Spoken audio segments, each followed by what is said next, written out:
நான் பயணம் செய்கிற போது ஹரித்துவாரம் செல்கிறேன் என்ற இடத்திலே கூறிவிட்டு சென்றேன்.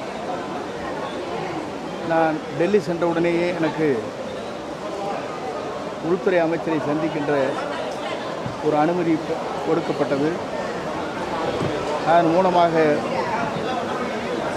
உள்துறை அமைச்சர், நிதியமைச்சர் இருவரையும் சந்திக்கின்ற வாய்ப்பு அங்கே கிடைத்தது. இன்றைய அரசியல் சூழ்நிலை பற்றி கருத்துக்கள் அங்கே பரிமாறப்பட்டன.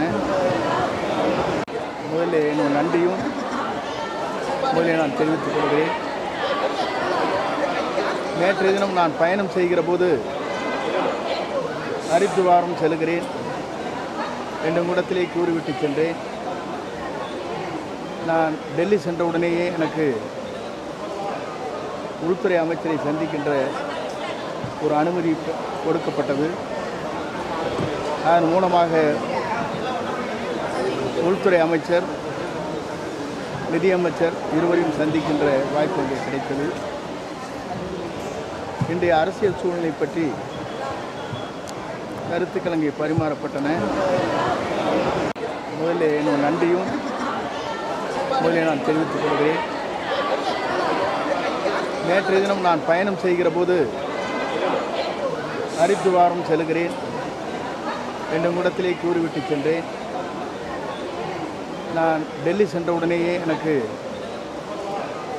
உள்துறை அமைச்சரை சந்திக்கின்ற ஒரு அனுமதி கொடுக்கப்பட்டது. அதன் மூலமாக உள்துறை அமைச்சர், நிதியமைச்சர் இருவரையும் சந்திக்கின்ற வாய்ப்பு அங்கே கிடைத்தது. இன்றைய அரசியல் சூழ்நிலை பற்றி கருத்துக்கள் அங்கே பரிமாறப்பட்டன. கருத்துக்களை நாங்கள் அவரிடத்தில் எடுத்து சொன்னோம். ஆகவே இந்த கருத்துக்கள் அடிப்படையில் பல்வேறு விவாதங்கள் இன்றைக்கு நடைபெற்றுக் கொண்டிருக்கிறது. ஒவ்வொரு அரசியல் இருப்பவர்கள்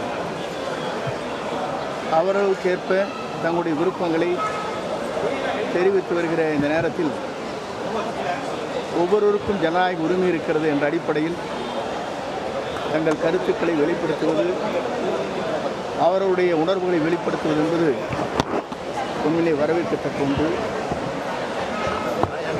அதேபோல் அங்கே உள்துறை அமைச்சரை சந்திக்கின்ற போது அங்கே ரயில்வே துறை அமைச்சர் அவர்கள் அங்கே வருகின்றார்கள். அவடத்தை ஈரோட்டில் இருந்து புறப்படுகிற நம்முடைய எக்ஸ்பிரஸ் ஏற்காடு அங்கே முதலில் இருந்த நேரம் 10 மணி அளவிலே புறப்பட்ட நேரம் உண்டு. ஆனால் அது இப்போது முன்கூட்டியே செல்வதன் காரணமாக அங்கே பொதுமக்கள், வியாபாரிகள், மாணவர்கள் செல்வது கொஞ்சம் கடினமாக இருக்கிறது. காலை 3 மணி அளவிலேயே இங்கே சென்னை சென்று விடுகிறது. அந்த நேரத்தை நீங்கள் மாற்றினால் பெரும் உதவியாக இருக்கும் என்று நான் சொன்னேன். அப்போது அவர் உள்துறை அமைச்சர் அவருடைய லான்ச்சிலே இருக்கின்ற போது, தனியாக இருக்கின்ற போது அதை சொன்னவுடன் அதை குறிப்பிட்டு தாருங்கள் என்று சொன்னார்கள். அதை பரிசீலிப்பதாக சொன்னார்கள். மக்கள் பணி அனைத்தும் செய்வதற்கும், இயக்கம் வழி பெறுவதற்கும் உங்கள் அனைவரோடு ஒத்துழைப்போடு அந்த பணிகளை தொடர்ந்து ஆற்றுவேன் என்பதை மகிழ்ச்சியோடு தெரிவித்துக் கொள்கிறேன். உடனுக்குடன் செய்திகளை தெரிந்து கொள்ள சன் நியூஸ் பெல் ஐகானை கிளிக் பண்ணுங்க.